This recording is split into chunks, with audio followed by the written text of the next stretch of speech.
Did you know that in Hunter x Hunter, there was a character that could literally print money that you could use to buy Nen abilities with? Let's talk about third Prince Zhang Lei. Alright, so Zhang Lei is like the majority of the Kakin princes in that he did not know Nen prior to the Seed Urn ritual, which means all of his Nen capabilities right now are thanks to his guardian spirit beast. So let's start with what the narrator says about this thing, and that is that it is a conjurer of the compound type. It has multiple abilities activated by multiple conditions.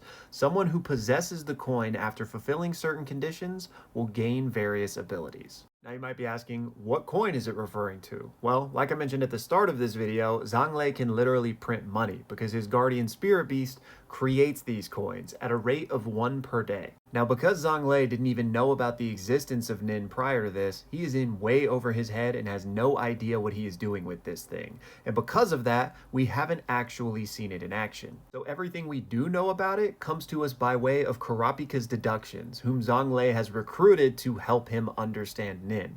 Which means it's probably right because it's Kurapika we're talking about, but we do need to take things with a slight grain of salt because everyone's on their own team in the Succession War. But let's start with what we do know for sure about this. And again, we know that these coins are created at the rate of one per day. And additionally, we know that each coin comes out with a value of one. We also know that if the same person keeps a coin for 10 days, it will transform from a 1 to a 10. So basically, the value of this thing will 10x every 10 days, and that can quickly add up. But as we all know, coins have two faces, so what's on the other side? And here's where things get a bit interesting. Because if Zhang Lei is the one in possession of a coin, it has the guardian spirit beast on the other side. But if he gives the coin to somebody else, it's his face that appears. And finally, we know that both of these variables are fluid, meaning they can change at any time. So, for example, let's say Zhang Lei himself held a coin for 10 days. So it would be worth 10 and it would have the spirit beast on it. If he then hands that coin to Kurapika,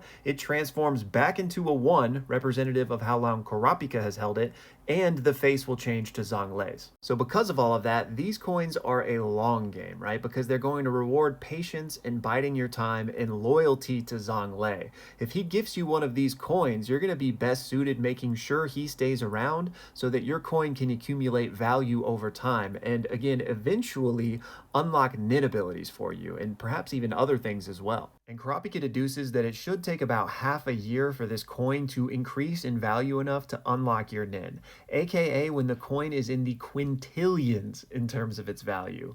But assuming that is the case, then this is going to be one of the most efficient ways you could possibly acquire Nen, because usually that takes intensive training and high risk. This would just give it to you for free after long enough. So if Zhang Lei did become king and he hands out these coins at a rate of one a day, then in less than a year's time, Kakin would be the most powerful nation on the planet, filled to the brim with Nen users. But Kurapika also realizes something else about this that he decides to keep to himself, and that is that in this exchange, there's virtually no risk or cost to somebody who has this coin. Assuming they have the time to wait, they can just wait, right? But there must be an even price when it comes to Nen. There's always a contract, right? So Kurapika realizes that there is probably some sort of pseudo-coercive manipulation involved here, wherein the longer you hold a coin, the more loyal you're going to become to Zhang Lei, perhaps even to the extent where he might be able to issue commands. And this is especially relevant to Kurapika because he himself has a coin that was gifted to him by the third prince, and he didn't feel as if he could turn it down at the risk of threatening their newly burgeoning alliance. But Kurapika does think that with only 10 days of Nen accumulation, that shouldn't be enough for him to be fully controlled or issued any type of kill command by Zhang Lei or anything. But it's absolutely something that he needs to keep in the back of his mind. And that's basically everything we know about this thing. But considering the narrator told us that this had multiple abilities activated by multiple conditions, I would stand to guess that there's a bunch more nuance here. And sure, it probably will unlock Nen for people eventually, again, like maybe half a year, right?